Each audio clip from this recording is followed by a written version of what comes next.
Como é que tu enxerga as pessoas que não têm essa mesma crença, essa mesma fé que você tem? Qual que é a tua... tu é esses cara que para e prega e tudo mais, ou você tem uma visão diferente de como isso aí funciona? Não, eu sou um cara que prega porque eu tô pregando aqui, de certa forma. Quando eu tô falando da minha fé, eu tô pregando. Só que existe a diferença. Deus pediu para eu ser diferente, não para eu ser chato. Então, pois é. Você entendeu? Tem uma diferença entre ser diferente e ser chato. Porque quando você é diferente, mas de um jeito legal, ó, se ele chegou aqui, tem bebida ali, tem um barman, e você já falou assim, tem bebida não alcoólica, quer dizer, ficou registrado para você que eu não bebo.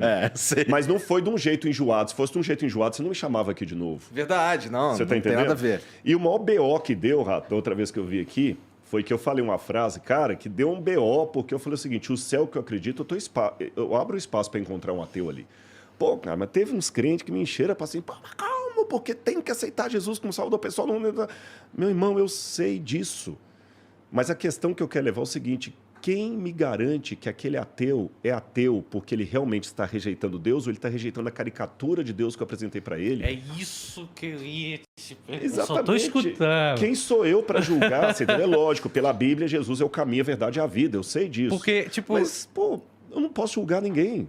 Qual é a definição real do ateu? Por exemplo, ateu é aquele que não acredita em Jesus Cristo ou em alguma religião? Ou ateu é... Então, é interpretação. É interpretação. Eu vou falar, no meu caso, será que eu sou ateu? Tipo, não é porque eu não acredite na figura de Jesus Cristo, mas eu acredito que tem alguma coisa. Até se duvidar, o ar que a gente respira... Valeu, viu? Aí, galera, ó, sem álcool, viu? Aí, ó. Pô, cadê o pessoal fala, porra, tem que falar do Flow e encheu a cara. Eu não ganhei a camisa da Insider. É que pra você tem que basicamente dizer pra ele o que você quer. Algo sem álcool. Ó, já converti um. Já converti um. Não, mas aí, não, cara, eu não bebo desde nunca. Eu acho que eu nunca bebi. Antes, só vou falar uma coisa. Tem uma frase do rabino Harold Kushner, que ele diz o seguinte, se um homem não sabe rir de uma boa piada, desconfie da religião dele. Desconfia. E quando ele não tem religião? Aí, né? Pior ainda. Mas pode continuar que eu te Mas interrompi. então, o meu raciocínio é, eu acredito que, tipo, até o ar que a gente respira pode ser Deus. Tem alguma coisa, entendeu? O panteísmo, por exemplo, vai para essa área. Mas é o que eu acredito. Eu acredito que tem alguma coisa, mas eu nunca fui tocado significativamente. Você estava falando sobre o lance de publicidade e até a própria religião. Pô, o que acontece? A religião, ela para mim, ela é emocional. Ela toca no ser humano de verdade. E eu já fui um cara que fui para a igreja. Eu me senti tocado nesse sentido, porque é realmente emocionante. A palavra de Jesus Cristo, pra mim, é emocionante. É forte. É forte, cara. Você realmente fica, caraca. Não fica? Quando eu peguei a Bíblia pra ler, eu fiquei. Entendeu? Então, é isso. Por que eu não posso ir pro céu também? Só porque eu não acredito em Jesus Cristo de fato? Mas eu acredito em alguma coisa. Eu só não sei o que eu acredito. Eu vou te... É aí onde eu fico perdido. É sério. Não, claro. Eu já você entrei tá sendo numa honesto. linha de pensamento nesse sentido de, tipo, tem coisas que são inexplicáveis. E a gente, na religião, chama de milagre. Eu gosto de falar que é algo que a gente não consegue explicar. Que pode ser milagre. Pra mim, tanto faz, entendeu? Mas eu não consigo explicar. Eu não consigo explicar, às vezes, uma pessoa que está com câncer terminal, que começou a ir à igreja e foi curada daquele câncer. Eu, sinceramente, não consigo. Não consigo explicar. E nem a ciência consegue explicar. Mas a religião consegue explicar? Também não. Também não. Entendeu? Mas fala que foi obra de Deus. Sim. Aí a gente tem que tomar cuidado porque nos acusam de falar do Deus das lacunas. Quando não explica, fala que é Deus. Né? Mas, do outro lado, o cara, quando não explica, fala que não é Deus. Eu vou entrar nessa questão do Deus das lacunas e vou responder o seu ponto aí de se eu posso ir para o céu. Qual que é a acusação? Nós temos vários. David Hume acusava o cristianismo dessa questão do Deus das lacunas. Bertrand Russell, que foi um filósofo também ateu, antirreligioso, falava disso também. Fala de Deus das lacunas até para explicar o surgimento das religiões. Exatamente. Agora, só que a gente tem que entender uma coisa. Será que é Deus das lacunas? Vejam bem, essa bebida chegou até aqui. Aliás, está muito gostosa, viu? A Laura que escolheu, viu? Olha lá, muito boa. Só que eu não sei o nome dele, do barman que fez. E vamos supor que ele não estivesse... Eu estou olhando ele aqui, o pessoal de casa não está vendo, ele está bem atrás da câmera ali. Mas se eu não estivesse vendo, a bebida chegou aqui, é uma questão de lógica, alguém fez. Alguém fez. Mesmo que eu saia daqui sem ver o cara, falo, pô, alguém fez essa bebida muito legal. Acreditar que essa bebida surgiu no passe de mágica, isso para mim que é ridículo, foge à regra. Aí, o que acontece? O ateu fala o seguinte, não, quando você não encontra uma causa para o surgimento dessa bebida, você fala que alguém fez. Esse alguém é alguém das lacunas. Não, não é alguém das lacunas, é alguém da lógica. Do nada, nada se faz. Então, quando eu falo assim, alguém fez essa bebida, eu estou apenas seguindo a lógica.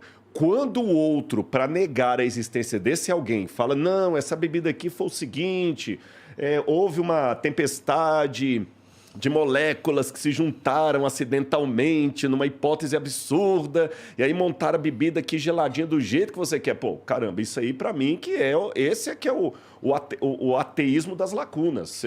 Você é tão difícil acreditar que alguém fez isso aqui que o cara inventa uma causa para essa bebida muito mais complicada, chata e ilógica do que simplesmente falar, pô, um barman fez.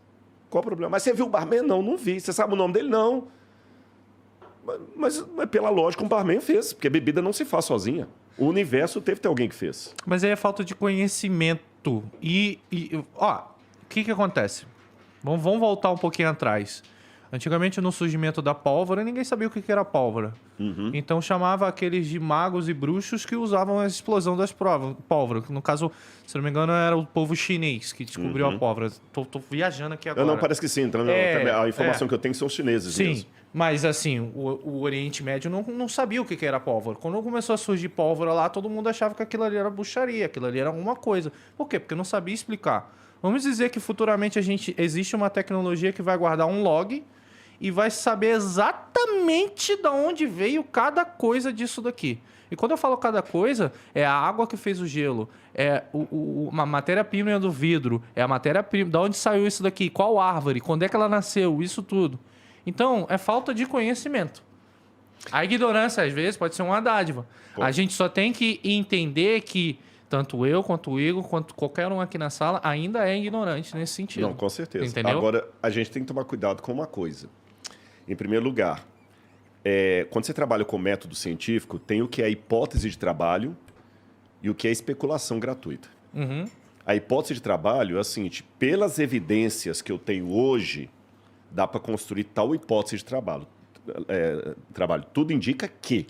Então tem uma lógica. Eu não tenho a resposta final, mas tudo indica que. Né? É o caso, por exemplo, do presente que a gente ganhou aí dos chineses, né? Apesar de tudo que falam, uns são contra, outros são a favor, mas toda hipótese diz que o melhor, por enquanto, é a vacina. Verdade. Né? Pode ser que amanhã descubram que não tem nada a ver. Não, já tá rolando aí um lance de uns remédios e tudo mais. Mas, por enquanto, o que tem é a vacina. É o que a gente tem. É o que a gente tem para trabalhar. E, gente, deixando claro que isso aqui é só um exemplo. O tema não é esse. Tá. Né? Não vamos tornar o exemplo o tema. Porque eu sei que eu falar isso é uma coisa mesmo, a pessoa ficou e aqui tem uma certa tendência para tornar o exemplo o tema. Exatamente. Então, o que acontece? Mas eu, para poder tirar essa hipótese e trabalhar com outra, eu tenho que ter evidências mais concretas. Até que essas apareçam, eu tenho que trabalhar com isso aqui. Então, até que surja alguma evidência mais forte que hoje não há, vida provém de vida.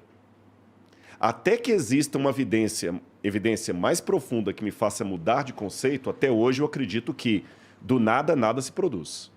Porque até hoje, é lógico, em termos hipotéticos, vamos pensar aí agora em ficção científica, né? Star Wars. Uhum. Eu posso criar um filme de Star Wars, mas não, vai que um dia os caras vão descobrir que as estrelas podem ser formadas num buraco negro. Pode ser que os caras possam conseguir sintetizar a matéria-prima da estrela. Pode ser, mas hoje tudo isso é ficção. Ficção. E até hoje, o que eu tenho de concreto? Do nada, nada se produz. Uhum. O que eu tenho de concreto? Até hoje, o universo teve um começo. Se o universo teve um começo e do nada, nada se produz, então tem que ter alguma coisa que gerou o universo. Porque para eu ficar insistindo que o universo começou sem ter alguém sem tempo que criou o universo, tempo, ele assim, na teoria do Big Bang, o tempo começa no Big Bang. No Big Bang, exatamente. Então, esse ser, vou colocar a palavra ser, que formou o universo, ele tem que ser, em primeiro lugar, ou atemporal, ou ele tem que ter um tempo próprio dele, que não é esse tempo que nós conhecemos. Ele não pode ser, ele tem que ser onipresente, porque ele criou o espaço. Então, ele existe antes do espaço, porque nem o espaço existia. Ele tem que ser inteligente e, quando se fala, proposital, porque as coisas foram criadas com inteligência, ordem e propósito. Você está entendendo? Olha, eu tenho líquido, tenho um rim aqui para filtrar. Ele tem que ter intencionalidade. Bom, existem teorias que, assim, eu não estou... Veja, não claro, não, a gente pode discutir. Então, existem teorias que argumentam que todas essas... A perfeição que vamos lá, o corpo humano, o jeito que ele funciona redondinho, certinho, elas são fruto, na verdade, de tentativa e erro da natureza ao longo de, bilhões de anos, né? Então, assim, por exemplo, a origem da vida era, na verdade, uma célula que comeu a outra. Comeu não, uma célula meio que botou a outra para dentro e essa de dentro não morreu. E aí começaram a trabalhar juntas, isso foi formando. E aí, por aí, sucessivamente, tudo mais, foram surgindo organismos que fossem multicelulares e tudo mais. E é tanta combinação nisso tudo que dá a entender que foi uma cagada. Foi uma cagada muito absurda. Por isso que, para mim, é mais fácil acreditar em Deus. Porque é a mesma questão de tentativa e erro. Se eu tiver aqui uma bolinha, tá bom? Eu tenho uma bolinha. Aliás, eu vou até falar vou dar uma posição matemática para você. Tem um professor falecido lá dos Estados Unidos, matemático, o doutorado dele, PhD. O doutorado dele era em estatística, probabilística. Uhum. E ele falou que a chance dessa primeira vida surgir do nada, do acaso, assim como o pessoal fala de tentativa e erro, deveria ser o seguinte: imagina o estado do Texas completamente forrado com moedas de $0,25. A 1 metro. Imagina, então, o tamanho do estado do Texas, que é grande, com 1 metro de moedas de $0,25. Uhum. Imagina quantos bilhões de moedas você não teria ali. E no meio dessas moedas, você tem uma única moeda com um X vermelho. Aí você passa de avião no estado do Texas e, aleatoriamente, você cai de paraquedas em qualquer canto, enfia a mão nas moedas e tira uma. Se você tirar aquela com o X, todas as outras serão suas. Essa é Isso pode ser considerado um milagre? Para mim é. Porque é mais fácil... Concordo com você. Quantas vezes o camarada vai ficar... E com agravante. Essas tentativas e erros da vida aí tinham que ser uma vez só. Bom, porque se a vida tenta... Se a célula tenta multiplicar e der errado, ela já morre. Se ela morre, não tem vida. Aí tem que recomeçar o processo. E para recomeçar o processo, eu tenho que ter outro milagre do outro processo começar do zero. Assim, eu concordo que são chances, assim, muito insanas, mas tem um argumento que a gente está... Por exemplo, o estado do Texas é o universo inteiro. Uhum. E até hoje a gente só observou vida na Terra, não observamos vida em mais nenhum lugar. Exatamente, nenhum lugar, verdade. Então assim, a gente é uma moeda de $0,25 com X. Mas só que aí também, comparando, nós somos uma moeda de $0,25 de X, imagina que a gente está uma moeda aqui, mas o espectro de visibilidade dessa moeda é muito pequeno para ela ter a certeza absoluta que não tem nem outra moeda com X no estado todo. Mas, mano, é muito egoísmo pensar assim, sem sacanagem. Sabe por quê? A gente... É questão de a gente não ter conhecimento para ver. O que é a vida? A vida é aquilo que a gente acha que é. É verdade. Isso é verdade. Entendeu? Tipo, de repente tem uma outra forma de vida que a gente não consegue ver. Eu vou dar um exemplo muito grande. Tipo, de repente essa gotícula de água deve ter um universo aqui dentro. Não tem. Aqui dentro tem o seu tempo rolando também. E eu vou fazer isso aqui agora. Matei todo mundo. Genocida. E tá filmado ainda. Matei todo mundo. Eu tô falando sério. E isso é um pensamento... pensar amplo. Acabei de cometer um genocídio aqui. Se duvidar, eu acabei com a galáxia aqui agora. Em bactérias e fungos e vírus, ele tá certo. Agora, cada vez que você alimenta, você tá matando um universo inteiro. No universo inteiro. Agora, só que o nó, aí é um nó pro ateu. Vou te falar por quê. Porque o ateu, para justificar a vida com tudo que ela tem, sem colocar Deus, ele tem que cair para aquele que você falou muito bem. Foi uma chance, um acaso, uma coincidência. Pô, nós somos a única moeda com X. Aí ele fica até confortável.